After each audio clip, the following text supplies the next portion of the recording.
Hi guys, good morning everyone and welcome to Unacademy. मेरा नाम है शिवांगी गौतम और आज की क्लास में हम एक बहुत ही इंपॉर्टेंट टॉपिक के बारे में डिस्कस करने वाले हैं अबाउट द पेरिस क्लब। क्या है ये पेरिस क्लब? किस चीज या किस ग्रुप ऑफ कंट्रीज का ये एक इनफॉर्मल नाम है?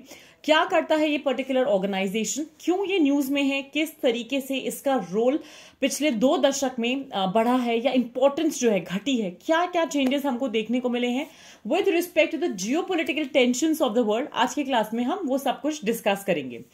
अब let's start with the first and the foremost part. अगर हम कभी भी पेरिस क्लब के बारे में बात करें, सबसे पहला क्वेश्चन यही आएगा, भाई ये न्यूज में क्यों था? ऐसा क्या इवेंट हुआ, क्या ऐसी घटना घटी जिस वजह से इसके बारे में हमको डिस्कस करना पड़ा?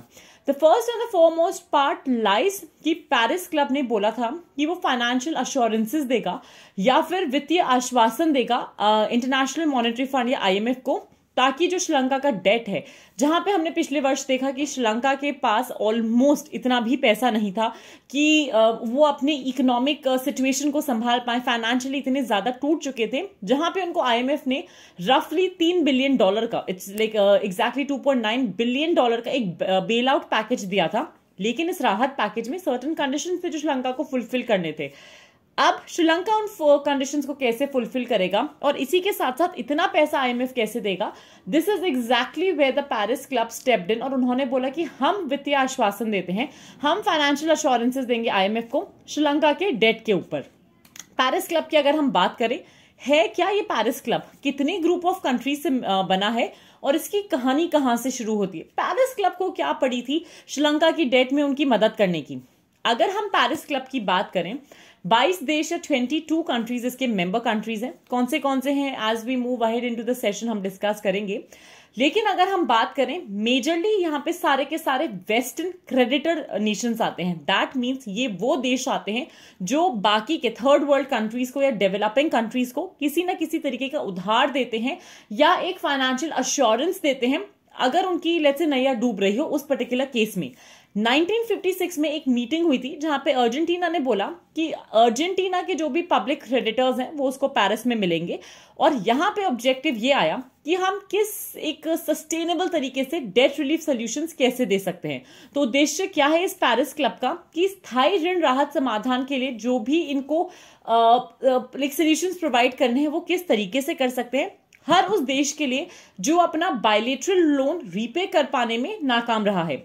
ये एक फोरम है जहां पे जो भी ऑफिशियल क्रेडिटर्स होते हैं एक साथ मिलते हैं, बैठ के एक प्रॉपर सोल्यूशन ओरिएंटेड अप्रोच पे डिस्कशन करेंगे कि भाई जो भी डेप्टर कंट्रीज हैं उनको क्यों दिक्कतें आ रही हैं वापस से इस लोन को चुकाने में और क्यों अपने लोन्स को रीपे नहीं कर पा रहे। क्या उनका इंफ्रास्ट्रक्चर वीक है, क्या उनके पास कोई पॉलिसी का वीकेंड फ्रेमवर्क है, क्या क्या दिक्कतें हैं और हम इसको बेटर कैसे कर सकते हैं। अब अगर हम बात करें इस पेरिस क्लब की, जिसको आप लोग कंटिन्यूअसली इंटरनेशनल रिलेशंस में अलग अलग जगहों पे सुनते आ रहे होंगे across polity also as OECD, the organisation for economic cooperation and development. ये जो OECD का ग्रुप है, आप इस फिगर से देख सकते हो कि जो हरे में the images which have been coloured which include countries of Australia, Austria, Belgium, Brazil, Canada, Denmark, Finland, France, Germany, Ireland, Israel, Italy, Japan, Korea, especially I'm talking about South Korea over here, Netherlands, Norway, Russian Federation, Spain, Sweden, Switzerland, United Kingdom and the United States of America। ये सारे के सारे देश हैं OECD का part या फिर economic and cooperation development का organisation, informally also known as the Paris club. अब काम कैसे करता है पेरिस क्लब? इनको क्या ऐसी जरूरत पड़ी है कि इनको इन्वॉल्व होना है इन द डेट अग्रीमेंट्स? बिना इनके भी तो काम चल ही सकता है ना देशों का। ये एक प्रिंसिपल पे वर्क करता है, that is of the principle of consensus solidarity. Consensus और सॉलिडारिटी मतलब सर्वसम्मति 22 के 22 देशों के बीच में और एकजुटता के सिद्धांत पे ये काम करेगा, जहां पे ये कोई भी अग्रीमेंट जो आएगा डेप्टर कंट्री के साथ लेकर आएंगे और ये बोलेंगे कि हर पेरिस क्लब क्रेडिटर पे सेम चीज अप्लाई होगी। तो ये पेरिस क्लब की जो कंट्रीज है ना, 22 कंट्रीज सिंगुलरली काम नहीं करेंगी, एक सिंगल ग्रुप, एक अम्ब्रेला के under which is the Paris club ये काम करती हैं। यहां पे जितने भी डेप्टर कंट्रीज हैं हमारे, वो अग्रीमेंट साइन करेंगे with the Paris club creditors और अगर उन्होंने ये एक्सेप्ट नहीं करा तो जो भी नॉन पेरिस क्लब कमर्शियल और बायलेटरल क्रेडिटर्स हैं उस पर कोई ना कोई पार्ट पे डिस्कशंस होती हैं। तो कोई भी डेप्टर कंट्री जैसे श्रीलंका हो गई, उनको एक अग्रीमेंट साइन करना पड़ेगा with the Paris club creditors and they should not then accept from the non-Paris Club commercial and bilateral credit. इसका सिंपल सा मतलब ये हुआ कि पेरिस क्लब के बाहर के जो भी देश है ना, वो उससे कोई भी कमर्शियल या बायलेटरल क्रेडिट या पैसा नहीं ले सकते.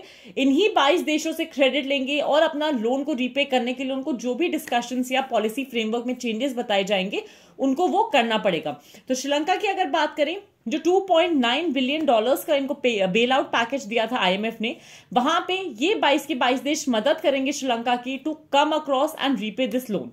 पेरिस क्लब का रोल अगर हम बात करें, पिछले कुछ सालों में घटता हुआ दिखा है, स्पेशली पिछले लास्ट सेंचुरी में, जहां पे दुनिया का सबसे बड़ा बायलेटरल लेंडिंग का प्लेटफॉर्म बनता था. लेकिन पिछले 20 वर्षों में, at least in the last 2 decades, we have seen the role recede. क्यों? क्योंकि एक वॉल्फ आ गया है इस पूरे के पूरे क्लब में, या रादर इस पूरे के पूरे क्लब को ओवर रूल करने, जिसका नाम है चाइना.